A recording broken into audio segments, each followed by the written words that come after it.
Today's extract is from Arnhem Lift by Louis Hagen. Louis Hagen was a German Jew who'd escaped Nazi Germany in the late 30s. He became a glider pilot and fought at Arnhem. Here he is on the Friday in Oosterbeek. Friday. During the morning, the first German SP gun started moving around the top crossroad. We heard the engine revving and the Jerry shouting before the attack started. The immediate job was to put our Piat gun in a position where it could dominate the road and prevent the SP gun from moving down. We found an ideal place, which Jerry never spotted the whole time we were there. We decided to fire the bomb through a little hole in the roof of the attic. The noise of the tank got louder. We could hear the tracks squealing and grinding along the road. Then the first shots were fired and tore away some bricks from the front of the houses. From the wood opposite came the splutter of a heavy Spandau machine gun, and a hail of light machine gun and rifle bullets came across the road. Jerry was also using small armour-piercing shells which could penetrate clean through our house. This was all preparation for the SP. Until we could see the tank coming, we used the Bren gun from our high lookout and sprayed the crossroads and the wood opposite us with continuous fire. Germans were moving about, unaware that they could be seen, and many of our bullets found their mark. Lieutenant X came up to the attic and offered to fire the Piat gun. He had just a little more experience with it than I had, as he had once fired a practice shot, while I had once been shown how to load it. A wave of disgust rose in me against those petty-minded officers and sergeant majors who had wasted weeks, even months, with drill and kit inspection, making us lay out our boots, toothbrushes, knives, forks and other kit as per regulation. Why couldn't they have taught us about house-to-house fighting and the Piat gun? But then drill and lining up of beds and blankets occupies the greatest number of men with the least effort. Lieutenant X waited until we could see the tank clearly. It could not have been more than 100 yards from us. Then he fired the first round. It was the greatest joy I had felt for a long time when we heard and saw the terrific explosion this little weapon produced, a relief which could hardly be described. To sit there waiting for the monster needed all our patience and strength, for we had no idea what this little apparatus could do against it. Lieutenant X was covered with dust and thrown against the other wall by the recoil as the bomb left the Piat. I had taken position next to him, ready to jump forward and look through the hole to see where it hit. The direction was perfect, but it fell about 20 yards short. The SP stopped immediately, and by the time Lieutenant X had shaken himself and got back into position, I had reloaded. We fired another 4 or 5 shots, and the Jerrys obviously couldn't decide whether it was one of our very few anti-tank guns or what, not where it came from. They were firing straight ahead and at our side of the street, but all the shells went well past us, hitting houses and trees further down. Apparently they hadn't the faintest idea that we were only 100 yards away, sitting with our pop gun in the attic of the nearest house. The SP retired about 50 yards, far enough to be out of our range. Now that we knew the value of our Piat, we took it down into our safest back room, together with the bombs, and I continued firing the Bren gun through the hole in the roof to cover the crossroads, and make it hot for any Jerry who tried to cross into the woods opposite. The firing and sniping went on. Suddenly it got quiet, and from our 3 hospital buildings on the lower crossroads, just outside our perimeter, appeared 2 of our jeeps with large Red Cross flags. Whatever I personally felt about the Germans, I must give them their due. In this Arnhem action, they couldn't have kept more strictly to the Geneva Convention, and this was confirmed by everyone I talked to. In a way, their behaviour was so deliberate and precise that there must have been a policy behind it. Not once did I hear of any Red Cross men or jeeps being deliberately fired on, even when they appeared on the most contested road in the midst of the heaviest fighting. There were several men I spoke to who were taken prisoner by fast-advancing tanks, and whom Jerry allowed to go back to our lines with a kind of slap on the back. The work of the Red Cross personnel was wonderful. Tremendous courage and self-sacrifice is necessary to drive or walk out of hospital gates and along a road which is under fire by excited and heated troops. I was told that the casualties of the Red Cross were at least as heavy as those of the fighting men. It is difficult to see from 300 yards ahead if a man has a Red Cross armlet. Very often they couldn't be seen through our camouflage. Shooting at them by the Germans, or even by our own men, could not possibly be avoided. The casualties in the lower houses of our street must have been very heavy, as the jeeps soon reappeared with their stretchers occupied, and wounded with first aid bandages sitting on the sides. Other wounded were walking behind a Red Cross flag carried by one of the orderlies. The firing started up the moment the Red Cross party disappeared into our lines, and stopped the moment they came out again. I left my post for a minute to get a relief. I wanted to see how our house had stood up to the attack, and whether there had been any casualties. The situation seemed to be well in hand, and we were still in possession of the corner house, though the tank had been more or less level with it when we had stopped it. The occupants told us of the relief they had felt when they saw the first Piat bomb hit the road. They thought we had damaged one of the tracks, as the SP retired in jerks as if it were out of control. It might even have been pulled back by a recovery tractor. Everyone reported that the sniping and firing was very bad, and we decided that our communications between the houses must be improved. We needed deeper and longer trenches, camouflaged with branches to allow us to dig in comparative safety. 3 of us went round systematically barricading our front windows and doors. We saw the effect of hand grenades in the front rooms. Barricading was an uncomfortable job. We had to use the beautiful antique furniture, which must have been of great value to block up the windows and doors. All this stuff was going to be wrecked at the next attack. The front rooms and facades of the houses suffered each time. This job of barricading had to be redone every time we had a respite, though we never had a real respite as rifle and machine gun sniping kept on consistently and perseveringly. One got skilled in avoiding being hit, and as time went on our casualties became fewer, though we were desperately tired and thought less about personal danger. But we had acquired a kind of sixth sense and somehow did the right things automatically. In moments of half-dozing, whilst manning my attic position, I felt terribly pleased and grateful for this newly discovered ability. No one can know or can influence his reactions to great personal danger beforehand, and this feeling of pride and pleasure compensated a little for the hatefulness of the whole bloody business. I hate war. I can't stop thinking of the friends and relatives of anyone who has been hit. I know the Germans. I have seen them do the most vile and frightful things. I know that they have destroyed millions of Jews and political opponents, but I do not enjoy killing or wounding anyone.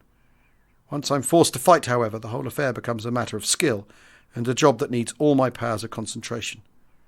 I no longer consider the effect it has on my opponent. We spent the rest of the morning watching carefully, trying to keep the snipers quiet and improving our position.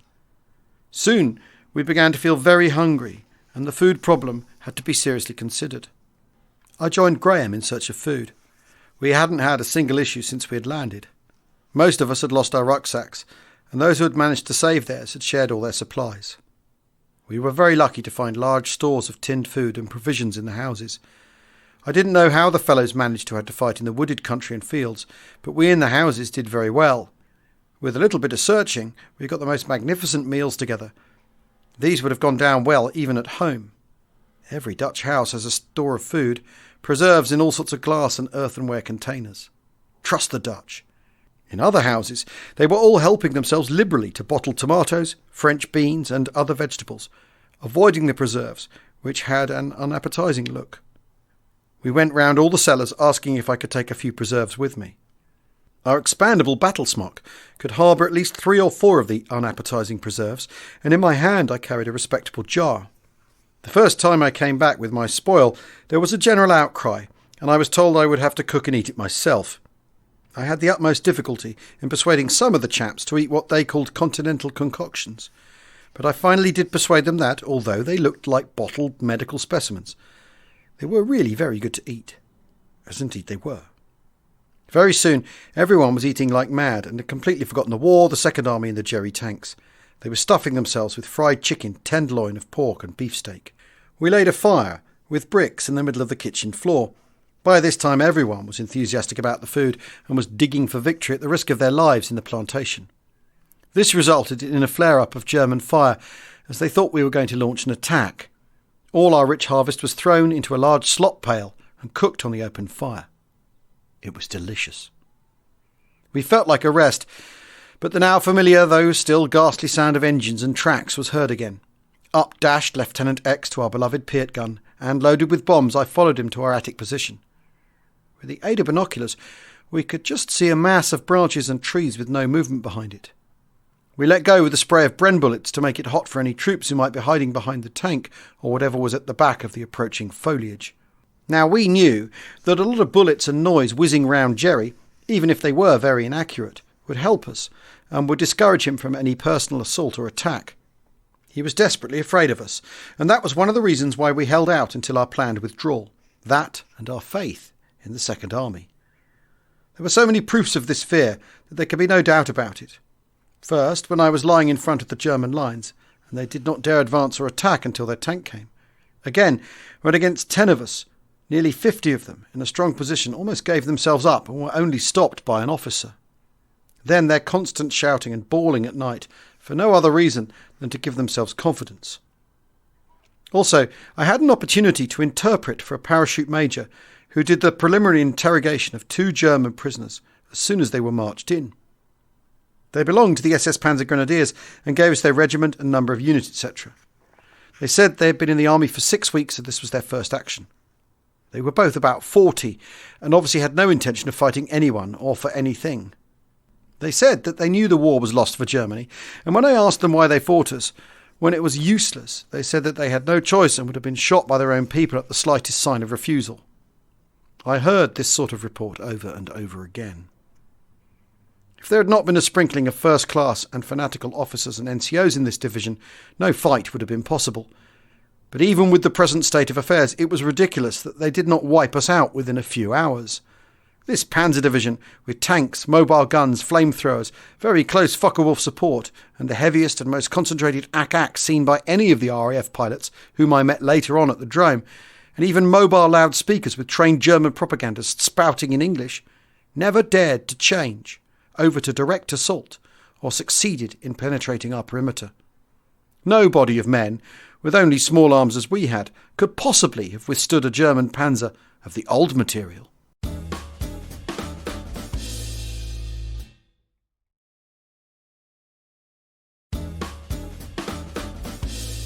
Slowly, the mass of foliage drew nearer and started to fire down the street at the lower houses.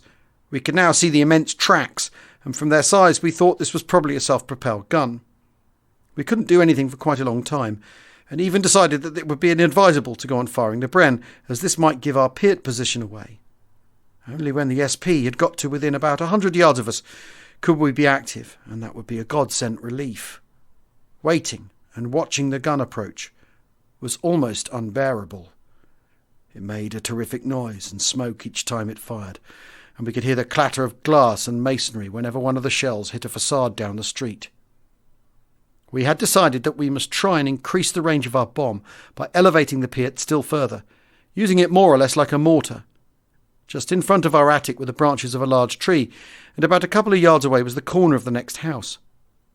Our first attempt proved pretty inaccurate, and the bomb must have hit one of the tree branches and been diverted onto the corner of the house next door, where it exploded with a terrific blast.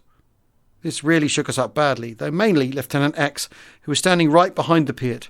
He was flung against the back wall of the attic, and I saw him covered with dust and looking very pale, crawling towards the stairs. There was nothing seriously wrong with him, thank God. It was just the effect of the blast that winded and concussed him. For the moment he didn't seem to know what had happened. He went off down the stairs, and I continued firing bomb after bomb, the old, well-and-tried way. I yelled for someone downstairs to bring up more bombs and insert the fuses. Well, we had done it again. I don't know how much we had damaged the SP, but it stopped firing and withdrew out of range, slowly and erratically. It stopped just behind the rise in the street, and I could still see it from the top of our house, but the Jerrys must have thought that any kind of anti-tank gun firing from the bottom corner couldn't see it. Men started busying themselves round it, until all the top houses opened up with their Stens, Brens and rifles, and drove them out of sight. As usual, after any kind of concentrated attack, the firing suddenly ceased when the Jerrys and we alike brought out our ambulances to collect the wounded. Now that it was quiet, the old background of rumbling artillery was audible. We never knew whether this was ours or the Germans, but liked to think it was the Second Army shelling the German rear. There were always the rapid mortar explosions, falling mainly on the perimeter and divisional HQ, and bursts of machine gun and small arms fire. But these noises were so continuous through all the days and nights that we held this street that after a while we didn't hear anything, and everything seemed perfectly normal. We were always busy at our posts, in the trenches in front of the houses, in the attics at the windows, and in the little firing positions made by removing a brick from the outside wall. We covered all the approaches in the gardens, the street or the woods. Reliefs were fixed mostly by mutual arrangement. Food was collected and cooked in the lull between the heavy arms attacks and attempted assaults. We were now busy again, patching up all the breaches in the barricades around our house. They had to be complete for the night, and everyone felt much more confident about holding out than we had done the previous night. By now Lieutenant X had recovered from his shock, and we visited other houses making arrangements. He suggested an hour or two's nap before the inevitable intensification of activity on both sides at dusk. We went into the only still completely furnished room, called the officer's room, because in it Captain Z, the CO who had been wounded in the arm, was usually lying in a luxurious heavy continental bed with sheets and pillowcase covered with a quilted eiderdown. He lay fully dressed in kilt, sporran, boots and beret. Full of confidence and optimism, he received everyone on his bed, and it was difficult to know how far he realised the danger of our position. In addition to Captain Z, there were usually a few other officers, men from the other houses, making plans and decisions in a nonchalant way. Only once during the whole action did I hear any one of the officers really lose his temper, and that was when trying to wake up the Sergeant Major, who had his HQ under the best table.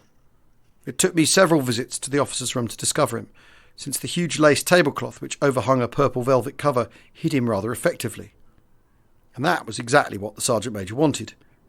His aggressive nature on the parade ground and in the barracks had changed entirely, and he did not want people to notice. Everybody did, of course, know about it, but nobody could do anything, and in any case there were plenty of us who could do his job. Nobody could escape the spell of this room. The shutters were closed, and the candlelight bed, couch and easy chairs gave it such a homely atmosphere. It needed great willpower to leave this room and carry on with any job, but at least it made you feel that somewhere there was still peace and homeliness. Lieutenant X and I had our nap on some cushions on the floor in a position that was safe against sniping or blast. It was now dusk, and everyone was mobilised for the stand-to. The supper was simmering in the pail, and the chaps came down, as each was relieved to have a plate of hot stew and some delicious preserved fruit with sweet condensed milk, the winter rations of the Dutch people. I was having my supper when Lieutenant X came into the kitchen and said would I come to the officer's room. I took my plate and went in. Captain Z had just seen the brigadier and our own colonel, and had been asked to send patrols out to discover the assembly point of the German armour, which was harassing our section, and to find out which of the houses at the end of our street opposite the top corner house were occupied by Germans. They asked me if I would like the job and how I would tackle it. I thought it best to take as few people with me as possible, as the important thing was to get near Jerry undetected. One chap to be with me the whole time, and a small group waiting on the other fringe of the plantation where I would cross into Jerryland to give me covering fire in case I should run into trouble and have to withdraw quickly. I now had to find someone to come with me, and I thought immediately of Sergeant Graham. He had taken a lot of pains and responsibilities far above his rank, and seemed more or less to have the same ideas about the situation as I had. I brought him into the officer's room, and we discussed our plan.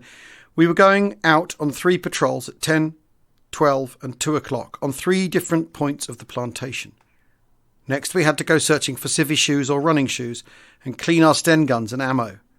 We slept until 9:30, when we were supposed to meet our covering party, which Mr. T had offered to supply from his corner house.